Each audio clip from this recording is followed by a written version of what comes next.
आइए आज हम आपकी मुलाकात करवाने जा रहे हैं एक बेहद खास मेहमान से। पैसिफिक पैराडाइम एडवाइजर्स के फाउंडर पुनीता कुमार सिन्हा जी हमारे साथ कार्यक्रम में हो रही हैं शामिल, जिन्होंने पीएचडी की डिग्री हासिल की है, डॉक्टरेट किया है उन्होंने। इसके अलावा फाइनेंस में मास्टर्स की डिग्री उन्होंने ली है अमेरिका में यूनिवर्सिटी ऑफ पेंसिल्वेनिया से। इसके अलावा अंडर ग्रेजुएट उन्होंने किया आईआईटी दिल्ली से, और इसके अलावा वो सीएफए भी है, यानी कि मैनेजमेंट ले लें, टेक्निकल ले लें और फाइनेंस ले लें, कोई डिग्री पुनीता जी ने छोड़ी नहीं। और एक बच्चे भी थी डॉक्टरेट, वो भी कर ली। बहुत ही लंबा गहरा अनुभव रहा है पुनीता जी का। सीनियर मैनेजिंग डायरेक्टर रही हैं वो ब्लैकस्टोन की, और चीफ इन्वेस्टमेंट ऑफिसर भी रही हैं ब्लैकस्टोन एशिया एडवाइजर्स की। और पोर्टफोलियो मैनेजमेंट और इसके साथ ही कैपिटल मार्केट से जुड़े हुए, चाहे वो भारत के हों चाहे दुनिया भर के बाजारों के, उनको बड़ा लंबा गहरा अनुभव है। ओपनहेमर जैसे दिग्गज संस्थानों के साथ काम करने का भी उनका अनुभव है। पुनीता जी, गुड मॉर्निंग, स्वागत है आपका। बहुत बहुत धन्यवाद समय देने के लिए। वैसे तो आपसे मैं कई बार मुलाकात कर चुका हूँ, लेकिन मैंने भी आज एक साथ नोटिस किया, कोई ऐसा आपकी लाइफ में ऐसा आपको रह गया कि ये एक और डिग्री है जो मैं ले लेती, ये बाकी रह गई? अब आजकल लगता है कि एआई में डिग्री होनी चाहिए। हाँ, बिल्कुल। ये आपसे सीखने वाली चीज़ है कि इतनी सारी डिग्री लेने के बाद आदमी सोचे जितना पढ़ना था पढ़ लिया लाइफ में, अब तो छोड़ो। लेकिन आप अब भी ये सोचते हैं कि नहीं, एक डिग्री एआई की और हो। ये बड़ा सीखने वाली बात है कि हमेशा आपको कुछ न कुछ जो नई चीज़ें हो रही है उस पर अपडेटेड रहना चाहिए।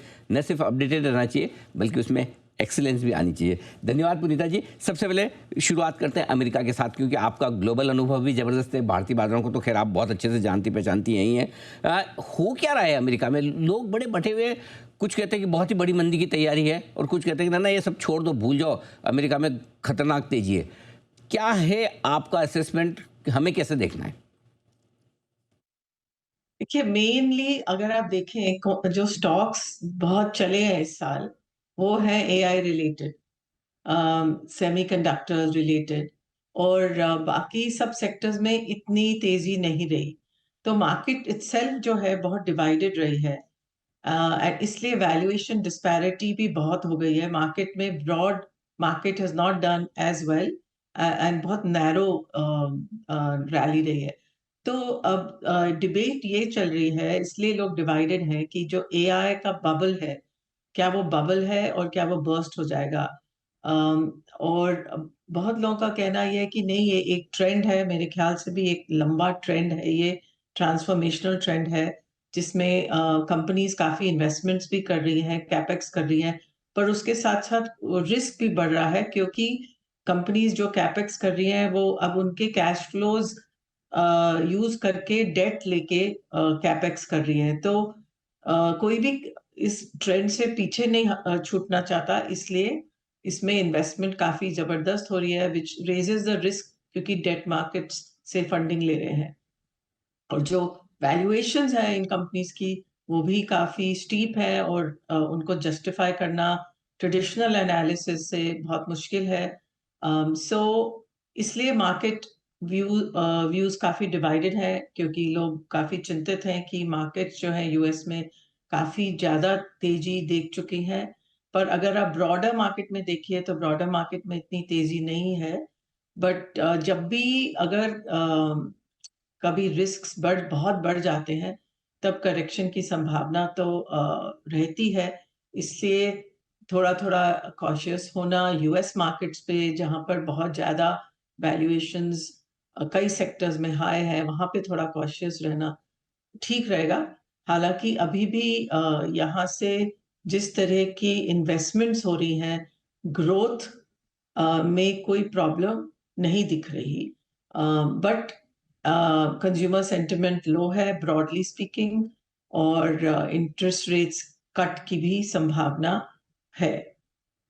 बिल्कुल ठीक बात है। तो अमेरिकी बाज़ारों में बड़े स्ट्रॉन्ग व्यूज़ आते हुए दिख रहे हैं, लेकिन भारतीय बाज़ारों के बारे में जानना चाहता हूँ, चूँकि आपका तो काफ़ी लंबे समय से फॉरेन इन्वेस्टर्स के साथ कामकाज करने का, फंड मैनेजमेंट का अनुभव रहा भी है। ये समझाएँ कि क्या दिक्कत है एफआईज़ को? अभी भी खरीदने की बात तो छोड़िए, बेचने के मूड में ही हैं। सब कुछ तो देश में ठीक चल रहा है, फिर भी उन्हें हमारे बाज़ार पसंद क्यों नहीं आ रहे? और दूसरा ये कि अगर आप अभी ब्लैकस्टोन की तरह या ओपनहेमर की तरह कोई अपना फंड देख रही होती, विदेशी फंड देख रही होते, तो क्या आप भारत में पैसा लगाती एज एन एफआई? हाँ, मेरे ख्याल से भारत में पैसा लगाने का समय आ गया है, क्योंकि भारतीय वैल्यूएशन जो है अब काफ़ी इम्प्रूव हो गई है रिलेटिव टू अदर मार्केट्स।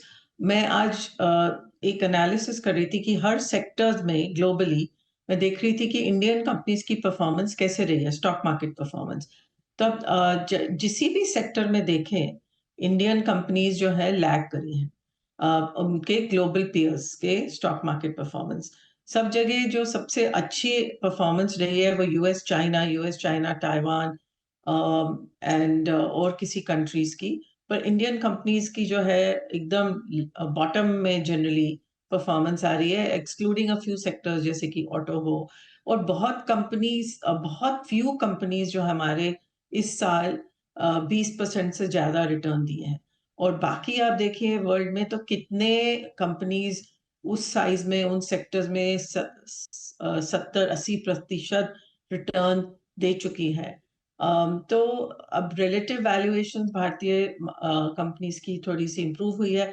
हमारा प्रॉब्लम ये रहा है कि इस साल जो सेक्टर्स ग्लोबली चले हैं उन सेक्टर्स में हमारे कंपनीज ही नहीं है। तो hardware sector, semiconductor sector, electronics, ये जो सेक्टर्स हैं ग्लोबली बहुत चले हैं और इनमें हमारी कोई रिप्रेजेंटेशन ही नहीं है। तो इसलिए भी भारतीय बाजार लैग किया है और फॉरेन इन्वेस्टर्स जो है इन्हीं सेक्टर्स में ज्यादातर ग्रेविटेट किए हैं। तो इसलिए भी एक रीजन है कि एफआईआईज जो है कम है इंडिया में, क्योंकि जो सेक्टर्स ही नहीं है हमारे।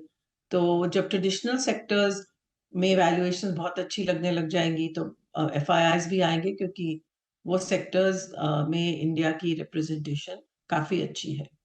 बात तो आपकी सही है कि जो सेक्टर्स दुनिया भर में बढ़िया तेज़ी में, वो हमारे यहाँ तो चल है ही नहीं। वो कंपनियाँ हमारे पास तो एआई वाली है नहीं, तो करें तो क्या करें। लेकिन जो जीएसटी कट, ब्याज दरों में कटौती और बजट में इनकम टैक्स में कटौती, इन सब को लेकर जो कंजम्पशन बूम आया है, क्या आपको लगता है कि ये आगे भी बरकरार रहेगा? और क्या ऐसे में भारतीय बाज़ारों में क्या कंजम्पशन रिलेटेड स्टॉक्स में पैसा लगाने का सही समय है? हाँ, क्योंकि कंजम्पशन स्टॉक्स जो हैं वो फिर भी थोड़े से भारतीय बाजारों में रिलेटिवली अट्रैक्टिव है। ग्लोबल कंपैरिजंस में भी ठीक ही रहे हैं। आप हमारे जैसे ऑटो स्टॉक्स देख लीजिए। ऑटो स्टॉक्स जो है ग्लोबल कंपैरिजन में पीयर्स के साथ साथ जनरली अच्छा करे हैं। और सम कंजम्पशन रिलेटेड में आप बैंक्स भी ले लीजिए, फाइनेंशियल्स भी ले लीजिए, वहाँ पर भी अपॉर्चुनिटीज हैं, क्योंकि वहाँ हमारा बहुत डोमेस्टिक ग्रोथ जो है इंडिया का वो इकोनॉमी जीडीपी के साथ चलेगा।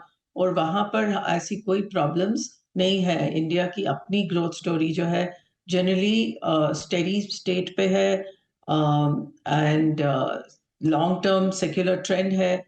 तो वो सब सेक्टर्स में इंटरेस्ट बना ही रहेगा मेरे ख्याल से। और बट अगर आप देखिए इंडस्ट्रियल्स, वहां पर वीकनेस आई है इंडियन बाजार में।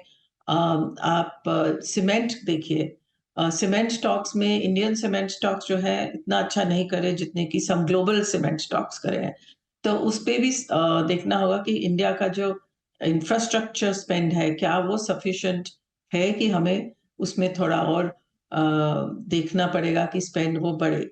तो बट जनरली स्पीकिंग इंडिया की कंजम्पशन स्टोरी सॉलिड है, अच्छे लॉन्ग टर्म सेक्युलर ट्रेंड पे है। और जहां जहां वैल्यूएशंस अच्छी दिखे वहां वहां पे long term gains stock markets में जरूर आएंगे। बिल्कुल ठीक बात है। तो कंजम्पशन से जुड़ी स्टोरी काफ़ी मजबूत आपको नज़र आ रही है।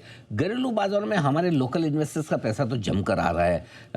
क्या आपको लगता है कि फ़िलहाल इस लिक्विडिटी पर किसी तरह का कोई खतरा नहीं है? धीमे होने के या कम होने के आसार तो नहीं दिख रहे?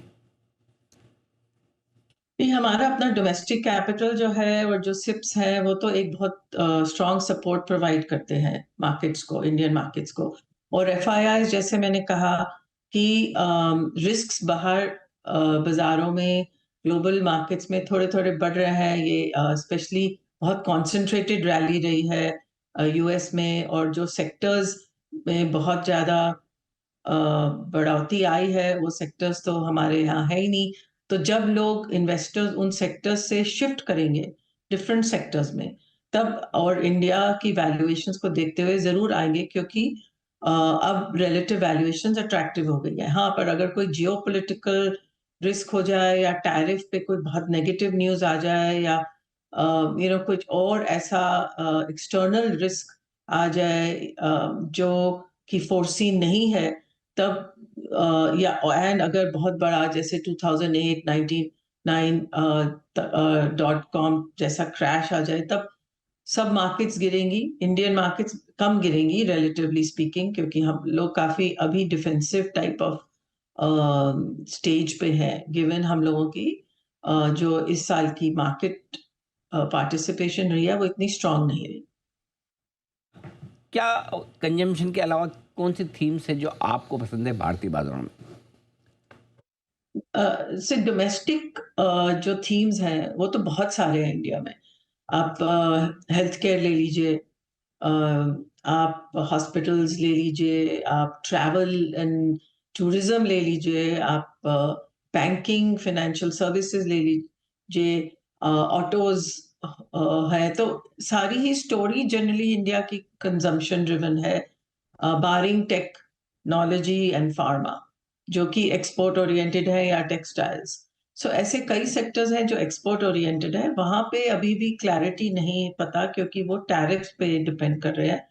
एंड इसलिए वहां पे हो सकता है कुछ अनसर्टनिटी और वॉलेटिलिटी रहे जब तक वहां पे कुछ क्लैरिटी नहीं आती। पर अगर टैरिफ सिचुएशन इंडिया के लिए फेवरेबल हो जाए, जैसे कि जितने अभी है उससे कम हो जाए टैरिफ फाइनल नेगोशिएशंस में, तो इन जो टेक्सटाइल्स और ऐसे कुछ एक्सपोर्टर्स हैं उनमें भी रैली आ सकती है।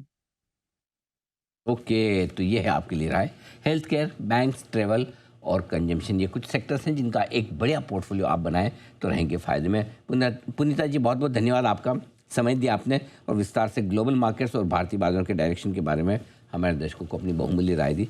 जल्द आपसे फिर मुलाकात होगी। आज के लिए बहुत बहुत शुक्रिया।